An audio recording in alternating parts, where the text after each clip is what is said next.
Bonjour et bienvenue. La dernière fois, je vous ai fait une vidéo pour vous parler de notre centre de formation, l'ADEP, qui veut dire association.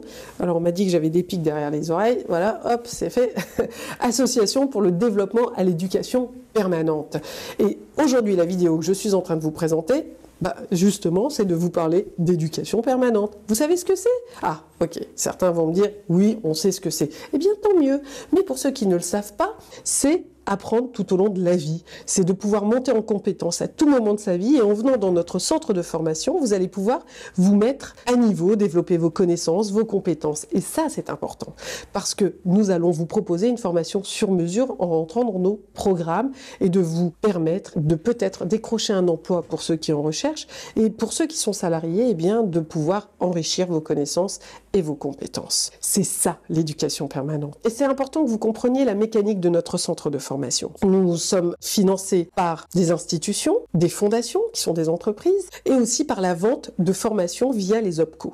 Ça, c'est intéressant. Alors, comme vous le savez, c'est important de préciser que aujourd'hui, avec les exigences du gouvernement, eh bien, nous devons répondre à la demande. Ils veulent du retour à l'emploi, et notre objectif, c'est effectivement d'accompagner à l'insertion professionnelle pour aider les demandeurs d'emploi, ainsi que les personnes au RSA, à pouvoir effectivement rebondir dans leur vie et trouver et décrocher un emploi. Mais ce qui est important de retenir, aujourd'hui on le voit bien, c'est pas facile dans la souffrance des personnes, puisqu'elles vont dans l'urgence d'aller décrocher un boulot, mais est-ce qu'elles y restent? C'est ça la grande question. Pourquoi faut-il subir son emploi et ne pas le choisir? Et c'est là où on intervient au niveau de l'ADEP. Nous sommes le pont entre ces deux rives sur lequel nous pouvons apaiser et accompagner les personnes à choisir leur métier. On va faire un vrai travail de prospection, d'introspection pour pouvoir justement décortiquer tout ça et revoir autrement l'accès à des métiers auxquels on ne penserait pas. Par exemple, dans l'industrie. On pourrait vous en citer plein.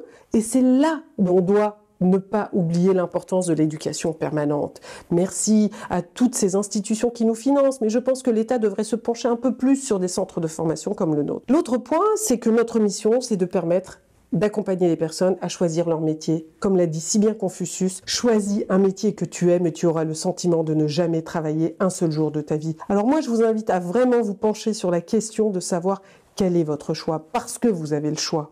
Alors je vous dis à bientôt, et dans la prochaine vidéo, je vous parlerai effectivement de nos actions de façon précise pour que vous puissiez les découvrir et peut-être vous impliquer, soit venir en formation, soit venir nous accompagner, parce que le bénévolat, ça existe vu que nous sommes une association, la 1901. Allez, ciao!